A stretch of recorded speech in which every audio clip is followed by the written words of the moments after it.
కష్టపడతాం, సంపద సృష్టిస్తాం. జగన్మోహన్ రెడ్డి అప్పు చేసి 10 రూపాయలు ఇస్తే నేను సంపాదించి అప్పు లేకుండా మీకు 15 రూపాయలు ఇస్తా. సంపద సృష్టించడం తెలిసిన వ్యక్తిని సంపద సృష్టిస్తా, ఆదాయాన్ని పెంచుతా. పోనీ నిజంగానే ఏ స్థాయిలో సంపద సృష్టించాడు, ఆయన పరిస్థితి ఏమిటి అని ఒకసారి చూద్దాం. 12 జూన్ 2024కి 9,74,000 కోట్లు ఇప్పటికొచ్చిన లెక్కల ప్రకారం. ఈ లెక్కలు ఇంకా పెరిగే అవకాశం ఉంటుంది. మళ్ళా డెవలప్మెంట్ చేయాలి. ఆ పరిస్థితిలో మనం ఉన్నాం. అప్పులు చేయడంలో ఏపీ సీఎం చంద్రబాబు రికార్డు సృష్టిస్తున్నారు. బడ్జెట్ లో చెప్పిన దానికి మించి అప్పులు చేస్తోంది బాబు సర్కార్.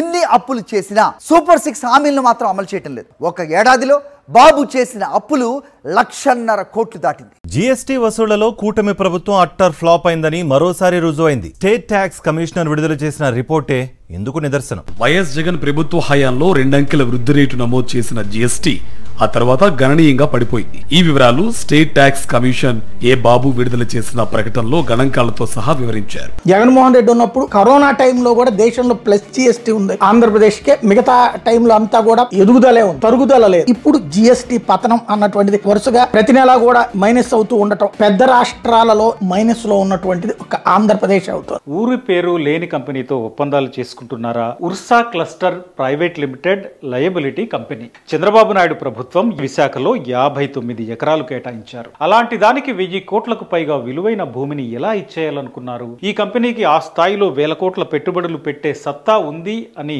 ప్రభుత్వాలు ఎట్లా నమ్ముతున్నాయి? ఉర్సా అంట, ఊరు పేరు లేని ఉర్సా.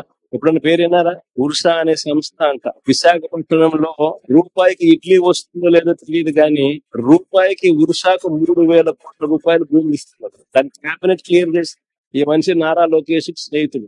లూలు అంట విశాఖపట్నంలో ఒక మాల్ కట్టడానికి 2,000 కోట్ల రూపాయలు విలువ చేసే భూమిని ఉచితంగా చేతిలో పెడతా ఉన్నారు. ఎక్స్ప్రెషన్ ఆఫ్ ఇంట్రెస్ట్ పిలవరు, కాంపిటీషన్ బిట్స్ తీసుకోరు, అప్పనంగా ఇచ్చేస్తా ఉన్నారు. కానీ ఈనాడు రాయదు, ఆంధ్రజ్యోతి చూపదు, TV5 అంతకన్నా చూపు.